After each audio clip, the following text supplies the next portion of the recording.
Good evening, Empire Oaks students. Thank you for joining me for Sunday Stories. I hope you've had a great weekend and that you're looking forward to this week ahead. Tonight's story is called Grumpy Monkey, and this is by Suzanne Lang. I hope you enjoy it. Some of you may have read this one before.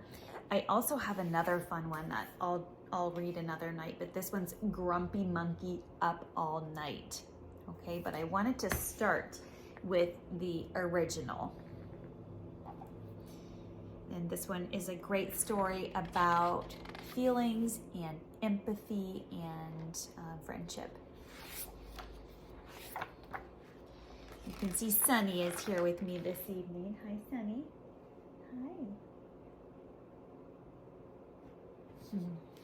Hi. Okay, here we go. Grumpy Monkey. One wonderful day, Chimpanzee woke to discover that nothing was right. The sun was too bright, the sky was too blue, and the bananas were too sweet.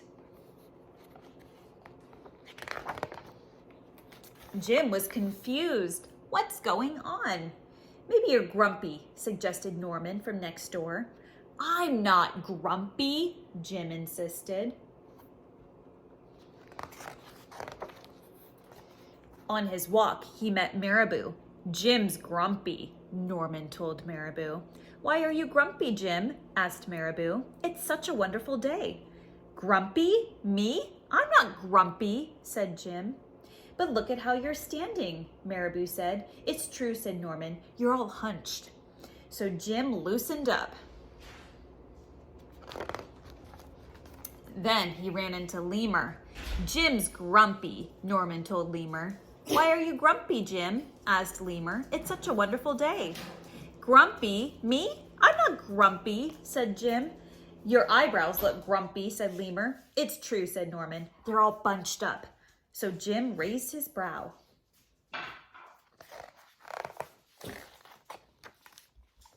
Then he tripped over Snake. Oh no, said Norman. That's the last thing you need when you're feeling so grumpy. Grumpy? Me? I'm not grumpy, said Jim. Then why that frown, said Snake. I think it's because he tripped over you, Norman whispered to Snake. So Jim put on a smile. Finally, Jim looked happy. But he didn't feel happy inside.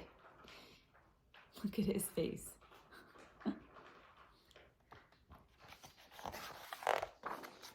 Everyone wanted Jim to enjoy this wonderful day. You should sing with us, said the birds. Jim didn't feel like singing. You should swing with us, said the monkeys. Jim didn't feel like swinging. You should roll with us, said the zebras. Jim didn't feel like rolling. You should stroll with us, said the peacocks. Jim didn't feel like strolling. You should lie in the grass. You should stomp your feet. You should take a bath. You should make a splash. You should hug someone. You should laugh. You should take a nap. You should eat old meat or some honey. You should jump up and down. You should sit in the sun. You should dance. But Jim didn't feel like doing any of that. Why are you grumpy, Jim? Asked the others. It's such a wonderful day. I'm not grumpy, shouted Jim as he beat his chest. And he stormed off. Jim felt sorry, a little sorry for shouting at everyone, but mostly sorry for himself. I guess I am grumpy, Jim sighed. And just as he was starting to feel really sad, he came upon Norman. Norman was slumped.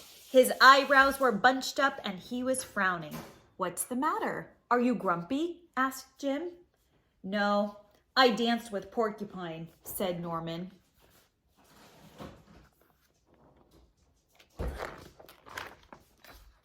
Are you okay? Asked Jim.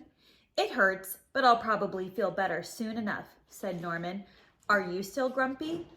Yes, said Jim, but I'll probably feel better soon enough too. For now, I need to be grumpy. It's a wonderful day to be grumpy, said Norman.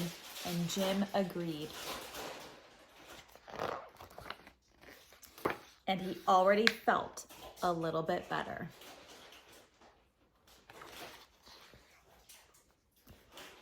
Okay, students, I hope you enjoyed this story. Have a wonderful evening and sweet dreams.